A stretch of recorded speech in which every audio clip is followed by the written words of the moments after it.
You are listening to the People Station on GreatDayRadio.com. Hey everyone, welcome to the Student Loan Crisis, a financial talk podcast. I'm MDJ Mikey D, and with me is DJ D Marie. If you are on listening from our Instagram or TikTok channels to hear the full discussion, please visit GreatDayRadio.com. Thanks for having me, Mikey. I rarely discuss politics. However, this one is a hot topic right now, especially with Senator Elizabeth Warren raising concerns about the economic impact of restarting collections on defaulted student loans. Absolutely, DJ D. And millions of borrowers have already seen their credit scores drop since reporting for defaults resumed last fall. Warren says this will hurt their ability to buy a home or even look for a new job. I know many conservatives say, so what? It is about personal responsibility. And to some extent, I agree. Let's jump right into this discussion. You're right. That's a huge deal because, let's be real, a damaged credit score is like a financial scarlet letter. It follows you everywhere. Exactly. Warren's not holding back. She's calling out the Trump administration for pushing millions of borrowers over a financial cliff.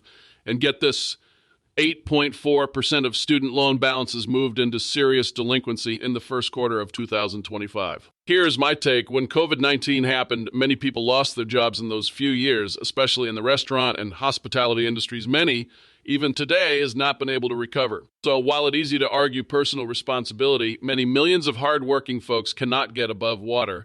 DJ D, what are your thoughts? That's wild. And it's not just about the numbers. We're talking about real people here. Like Isabella Marie, a 42-year-old borrower who's frustrated with the lack of transparency and what she calls false promises from the government. What is interesting is back during COVID, the government agencies were giving out payment protection loans to many business owners. However, many of them fraudulently capitalized on them for personal use and never paid their employees. In fact, many of those businesses closed shop, leaving their employees sucking wind with debt, such as paying their student loans. The government never held many of them accountable for their actions. It is like Trump rewarding Elon with government contracts for billions of dollars. Yeah, she said she's willing to pay back what she borrowed, but the way it's being handled is just unfair. I agree. When you are fighting to land a job or getting minimum for your work, even if it is 2 jobs, it is a challenge. And let's not forget the rising cost of goods such as groceries. But you know, Linda McMahon, Trump's Education Secretary, is defending the move. She says restarting collections restores accountability to the student loan system. However, as it stands, the current administration has laid off millions from various government agencies, and many local jobs who support government contracts now have to follow the trend and lay off workers that are non-government agencies. It is about accountability. Come on, DJD. These borrowers have been through enough garnishing wages and federal benefits.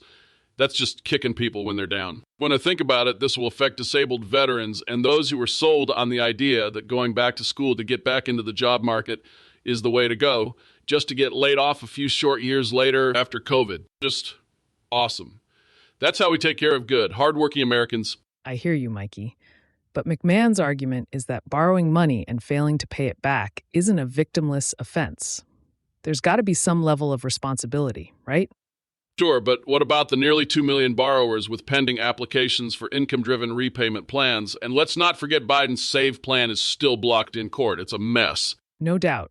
And with wage and benefit garnishments set to resume this summer, a lot of folks are going to be caught off guard. They've had years of relief, and now, bam, it's back to reality. However, as pointed out, many now are out of work, and the job market is overcrowded with less jobs available for certain industries. It is a harsh reality indeed, DJD. It is one that could have a long-term consequences for millions of Americans.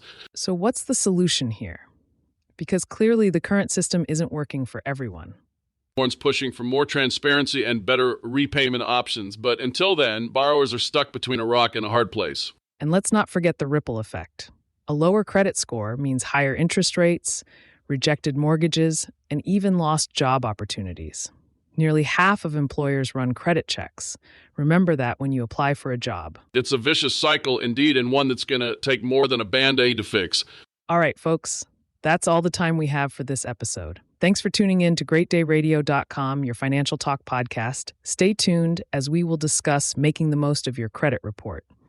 If you are on our Instagram or TikTok channels, I do encourage you to visit greatdayradio.com to listen to the full version of this podcast episode. Likewise, if you are interested in advertising your product, service, or channel, please visit greatdayradio.com. Click on Advertising for more information. Thank you for being a fan and sharing the love. Please remember, if you're affected by this, you're not alone. Stay informed and keep fighting for change. We'll talk with you next time. Peace. See you later, my party peeps. You are listening to the best podcast from the USA to the UK on greatdayradio.com. Hi, everyone. Welcome back to segment 2 of the Financial Insights podcast, the episode where we break down the essentials of financial well-being and good financial planning. I'm DJ Mikey D, and we just spoke about the student loan crisis. I have my ever-amazing DJ D. Murray, who will be sharing some financial strategies and tips to improve your lives. Hey, everyone. Welcome back. For this episode, we're tackling a dual-topic episode, making the most of your credit report and protecting yourself from identity theft. Two incredibly important topics that frequently go hand in hand. DJ D, let's start by diving into the credit report. Why is it so critical for us to understand our credit reports? Great question, Mikey. The credit report is like our financial report card. It not only affects our ability to secure loans and credit, but can also impact rental applications and even job opportunities.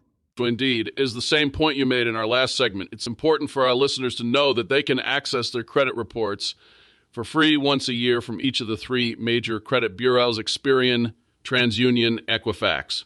That's right, which means you can stagger these reports and check your credit 3 times a year without cost.